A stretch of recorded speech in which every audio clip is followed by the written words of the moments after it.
Mr. Gary Cartwright, please. Well, first of all, I was very surprised initially when I saw the statement, when it suddenly appeared late yesterday. But my initial reaction, I'm absolutely delighted for the Azerbaijani people. I hope that I was very pleased to see the prisoner exchange going ahead very, very quickly. I hope that gets completed as quickly as possible. It's very, very good news. The end of a conflict is always a very good reason for celebration. And I can just imagine what the mood is in Baku at the moment. It's long overdue. We've been hoping for such a thing for some time, and we started to see recently signs that a bit of a breakthrough. Peace is always, as I say, something to celebrate. So the details are the details. The most important thing is that the guys are going to go home and that people are going to get on with their lives as they should be lived in peace. Yes, thank you very much for your comments. Indeed, as the member of Azerbaijani Parliament with my colleague Vüqar Bayramov, we are coming. We have been elected from the Karabakh region of Azerbaijan. Vüqar represents the city of Füzuli and myself the city of Xankəndi. Mr. Bayramov, how do you evaluate the recent joint statement also? Do you think that it opens a new opportunity in the region, and not also for the region, also for the beyond the region, to achieve, by achieving final peace with our neighbor Armenia, it will help also to boost regional cooperation, the opening of communication, transport links, and also in general it will help and contribute to the betterment of the regional cooperation. What's your... I mean, reopening communication between Azerbaijan and Armenia are very important because, you know, as our guest mentioned, it's really an opportunity for not only for Azerbaijan but also for Armenia, for the whole region, even for Georgia, because we use actually some economic theoretic model to model how what actually impact reopening communication between Azerbaijan and Armenia would have economies of all three countries, not only Azerbaijan and Armenia, including Georgia. And the model showed that reopening communication would have positive impact on all three countries' economies, not only Azerbaijan and Armenia, because now we have three divided markets in the region. Like Azerbaijan market, Armenian market, and then Georgian market. And then if the peace treaty signed between Azerbaijan and Armenia, and also reopening communication between two countries, will actually help to reach or to achieve a single market, because single market is very important for the regional perspective and also development of economic development, because single market means actually more FDI, more foreign direct investment, more investment not only from small and medium companies but also from large companies, and also investment not only from energy or services sector or tourism, but also more innovative sectors. So that means actually last statement is the very positive step for signing peace treaty between two countries, so having sustainable or lasting peace in the region. At the same time, this actually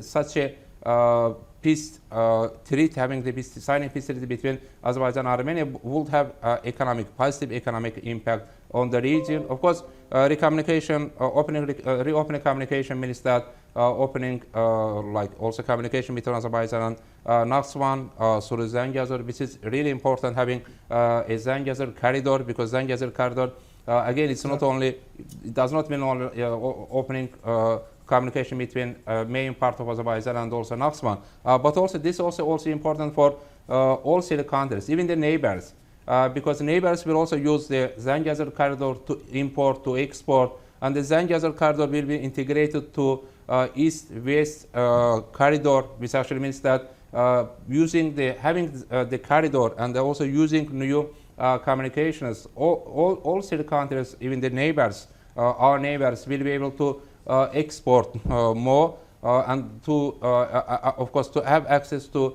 larger markets, like into Turkish market, into Turkey, the market of Turkey, and also EU market. That's why it's a really good step, and we hope that it will continuation will be. We hope that actually Azerbaijan and Armenia will be able to sign a peace treaty as soon as Yes. possible, and really peace is needed for the region.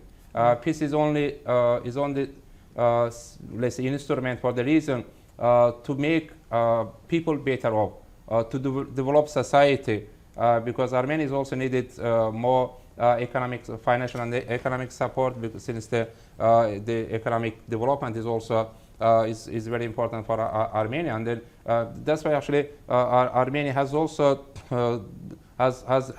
have interest in reopening of communications in Yes. order to develop its economy.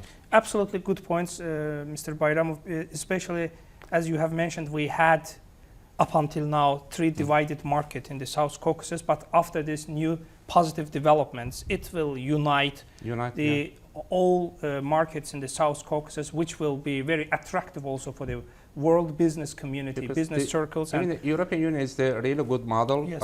In terms of the Exactly. single market, because if you look at the EU economy, one of the reasons actually why EU has developed the economy is having a single market. Yes, single market. Because single market, that's actually single steps, more investment, like free labor movement. Though difficult bureaucracy, yeah, sure. the decision-making process is not always smooth, but anyway, Definitely. Mr. Gary Cartwright, my colleague touched upon very important things, especially after signing of hopefully peace treaty with Armenia. The new opportunities will emerge on the horizon, especially it takes us now to the topic of the energy and scope of future relations with EU in this regard. Particularly as the EU seeks to reduce dependence on fossil fuels. So I would be I would appreciate your comments on these issues, please. Well, the question of a dependency not just on fossil fuels, but on Russian fossil fuels has always been very much at the fore here. Even if we go back to the discussion about a common European energy policy, that's something that never really got off the ground, but there was indeed such a thing being discussed for a long time. Of course, the situation has become more serious now because of the crisis of the last almost 2 years with Ukraine. We were talking a lot about Azerbaijan as an alternate supplier. I think that when we were really looking into this, we came up with 30% of gas supplies, the EU's gas supplies, could come from Azerbaijan. And this, in the institutions, it never kind of gained the importance that we hoped it was. At this time, I was actually working in the European Parliament and very much involved in the energy debate. Now, all the barriers, real or perceived, have gone. Are there some internal barriers? I have to say that there are some European member states who are maybe a little bit fonder of their traditional ties to Russia than we would like. Russia does have its Trojan horses in the EU. There's no question about this. But generally speaking, I think that this is a great opportunity for the EU to actually do as it has been saying it wishes to do. It's also a great opportunity for Azerbaijan. Because one of the biggest markets in the world for energy. And of course, we're trying to make a move towards a greener economy. So I was actually in Baku. We had a couple of meetings, 4 years ago, I think. And I was impressed by, there was more of a will to move towards renewables than I expected to see. Again, that's very encouraging. The EU at the moment is looking very much at hydrogen as an alternative. This has become, I hope it's not just a fashion. Sometimes in the EU, in the institutions, policy is swayed by fashion. That's just how it is. And very often, as is the way in European politics after an election, if there's a major change of political landscape, then the old people's, the old groups' policies are no longer attractive. The new people want new policies. I'd like to see a bit more consistency in the EU when it comes to such things. But yeah, hydrogen is the way forward. I'm hoping. I have no idea what the situation is in Azerbaijan concerning hydrogen. We're still a long way we're still a long way, but we have seen recently here in Brussels actually looking at hydrogen cars, hydrogen aeroplanes are a reality now.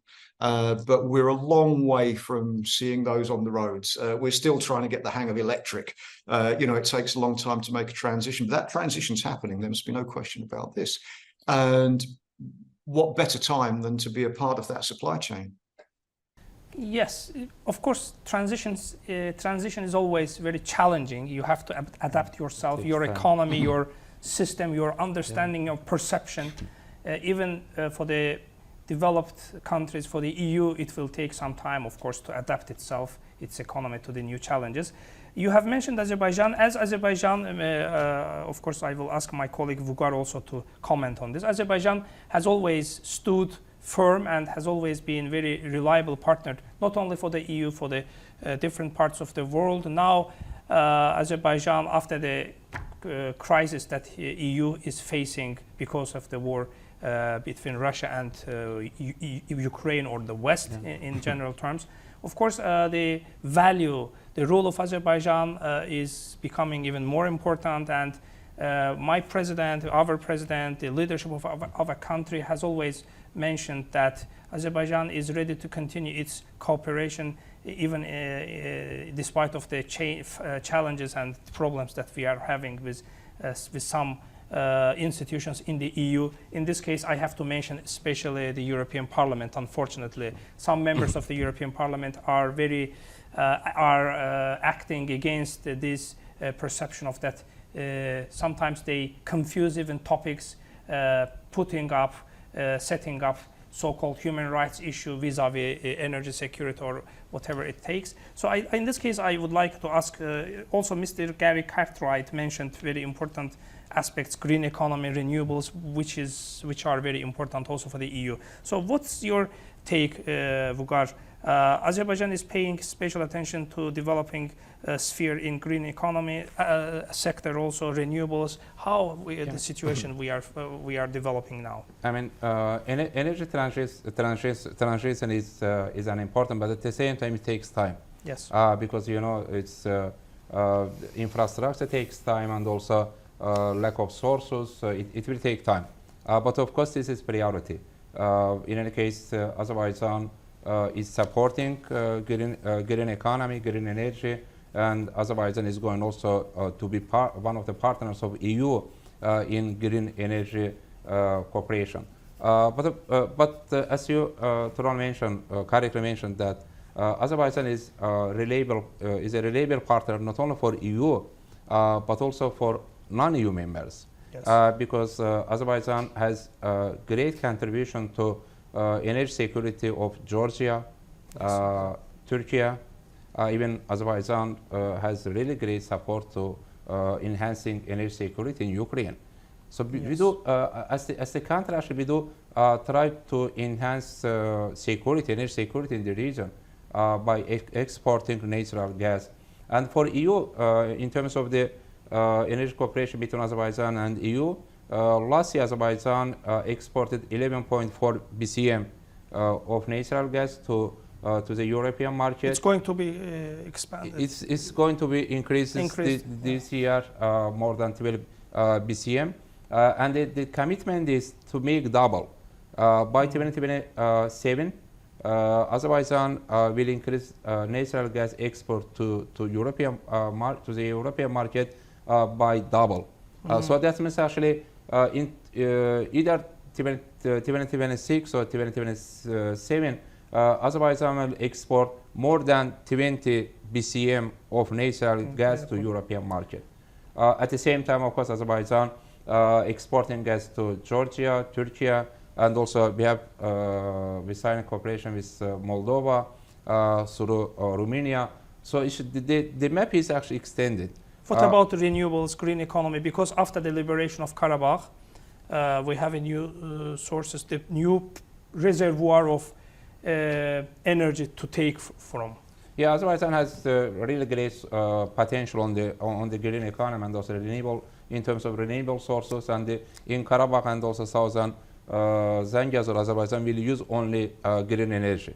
The idea actually using only green energy in Karabakh, but at the same time, as you mentioned, we have really big potential in Karabakh and also outside of Karabakh, like solar energy potential, wind energy potential.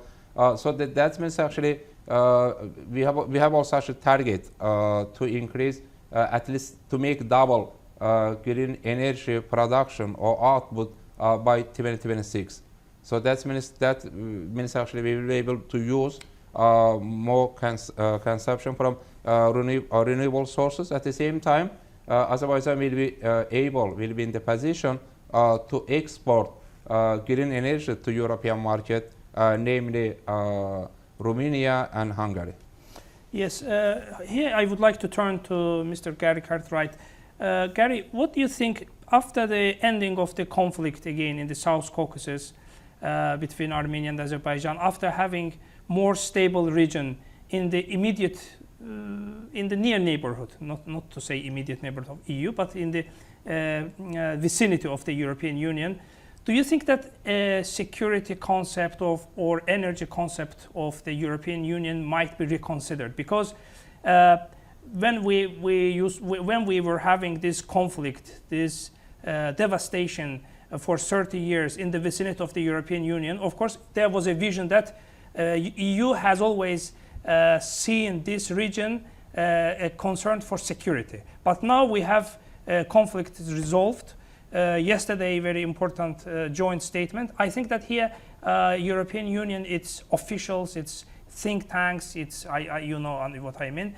This approach must be reconsidered. This revision must take place in order to re-evaluate the situation. Also, unfortunately, we are not seeing the end of the war in Ukraine. In this case, also, it's very important, at least to guarantee, to secure more stable neighborhood in the South Caucasus. But unfortunately, again, the European Parliament, some members of it are acting against of this policy, against of this understanding, rather than vice versa. So what is your comment on this? I think you're absolutely correct. I'm sure the institutions will be talking a lot about the new situation, and there will be a reappraisal because it's now a different landscape politically and in terms of business and economy.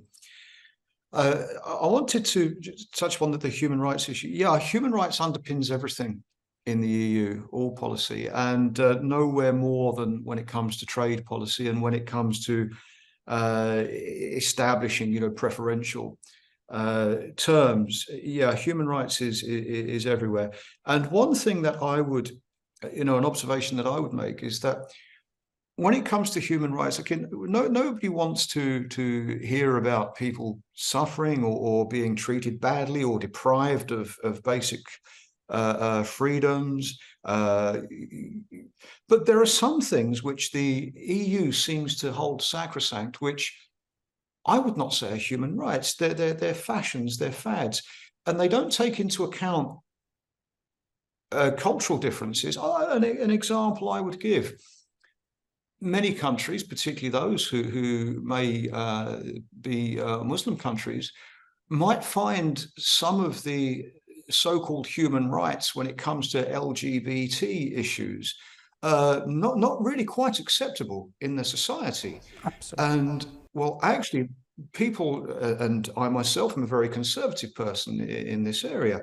I see things that trouble me, and I don't want my children seeing these things, and I certainly don't want my children to, get the message that what behavior that I would consider to be very, very disturbing is a basic human right. I'm sorry, and these should not be imposed on societies, cultures that are different to us, because one of the strengths or one of the beauties of this world is that we have so many different cultures, and we don't want a homogenized kind of Orwellian mass, which is what they seem to be. So, yeah, first of all, I would say that if the European Union refuses to do business with people who may be involved in nefarious, there are still countries, for example, where there are slaves. We know this slavery has not gone away. Okay, this is unacceptable, unless, of course, it's Saudi Arabia. I'll get in trouble for that. I'm sorry, saying that a boy should not wear a dress when he goes to school, that is not a human rights abuse. That is actually common sense. And I think a little bit more common sense when it comes to the human rights debate would be necessary, and stop looking to be offended on behalf of people you don't know, because I get the feeling that happens. They're becoming offended on behalf of people they don't even understand. And the whole transgender thing, which seems to have really is dominating the debate at the moment. I actually worked for a transgender politician. I know what a very, very difficult thing this is for a person. This is very, very difficult. This is not to be discussed lightly. It's not to be discussed with 5-year-olds in schools. The EU thinks differently, I'm afraid. And so these are some of the challenges that any country in the position of Azerbaijan, seeking to broaden and deepen the trade agreements, is going to face. Yes, absolutely, very important points Gary touched upon. Of course, as the member of Azerbaijan delegation with the work of the European Parliament, also as the member of Azerbaijan delegation at the Euronest Parliamentary Assembly, we have witnessed the situation where, unfortunately, some members of the European Parliament manipulate and monopolize the issue of so-called human rights in order to usurp, in order to speculate around the issues of the human rights or values in Azerbaijan or in different countries. For example, even with some European members of the European Parliament, we had a debate about, we accept universal human rights values.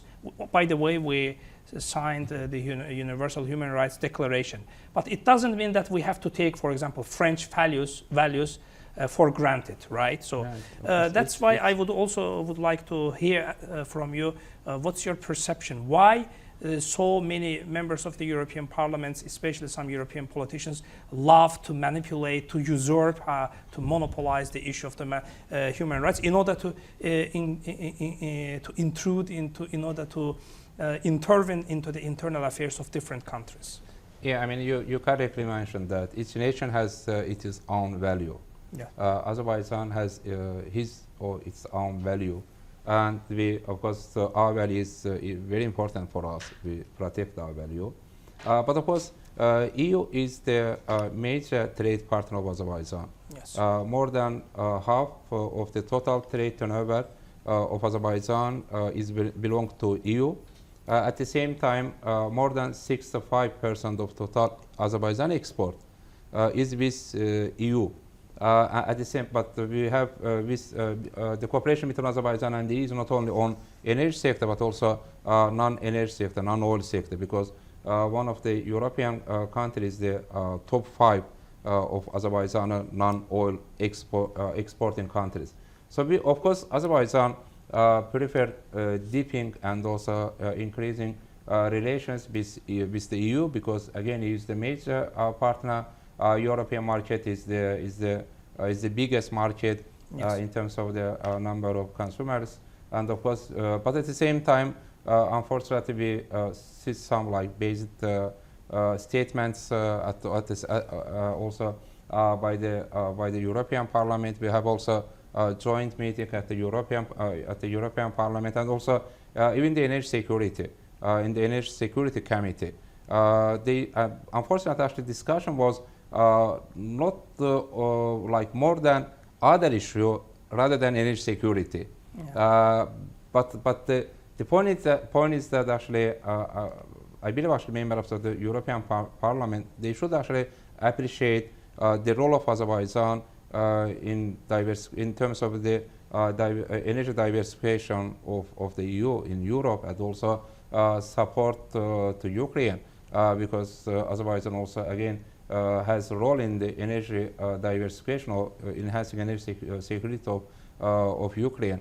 That actually should be valued, should be appreciated, but unfortunately sometimes, even often we see vice versa. Yes, what I would like to say that unfortunately some EU politicians see Azerbaijan as if Azerbaijan would like to become a member of EU. Not. We are for the good, firm cooperation with the EU, by the way, not only with the EU, with different actors. But strong cooperation doesn't mean that membership, we would like to become a member of the EU. That's why from this perspective, some of the European parliamentarians, when they speak to us, when we debate, when we discuss, they see as if in the long term, Azerbaijan would like to become the EU member. That's why maybe this prejudice maybe comes from this point of view that they think that in the future Azerbaijan will become, but we will not. We have not this kind of plans. By the way, with individual partner countries in the European Union, we have very good trade turnover. We have one of the largest Azerbaijani trade partners is Italy. Of course, we have United Kingdom, not EU member, which is one of the most important partners, trade partners. The major foreign investor. Major foreign investor in Azerbaijan, exactly. So it means that we would like to have diversification, diversified foreign policy, and our partners in the EU must understand that Azerbaijan is not kind of EU member that will receive instruction from one center in order to act upon it. We are independent country, we are independent state here in the South Caucasus. If you have any comments on this topic, Gary, please, you are very welcome. Yeah, I mean, first of all, one of the problems with the members of the European Parliament is that they're very tribal people, because, as you're aware, the European Parliament is, the MEPs sit not in parties, but in political groups, pan-national political groups. And these groups are always conflicting with one another. Politics is all about conflict, as we know. But too much time is wasted on inter-group rivalries, in my opinion. And that's something that, well, that's just the way that these institutions are constructed, unfortunately. You know, I personally would support the idea of European Union as a system of protocols and treaties that people can enter into, countries can enter into, they can leave as they wish. A union of protocols and treaties, not a union of institutions. Institutions become self-serving and they need to keep growing. And there are so many, I've been here in Brussels for nearly 20 years. There are institutions, I haven't even got a clue what they do. And now as a journalist, I would expect that I would be getting some of this information. If anybody can explain to me, but they have wonderful grand buildings and everything. You know, if I were being cynical, I would say that the institutional model probably represents the Soviet model more than anything else. When I tell my American friends that the de facto government of the European Commission, of Europe, is the European Commission, and commissioners are unelected, they just look at me slack-jawed. And yeah, so the institutional structure affects the way that the EU operates.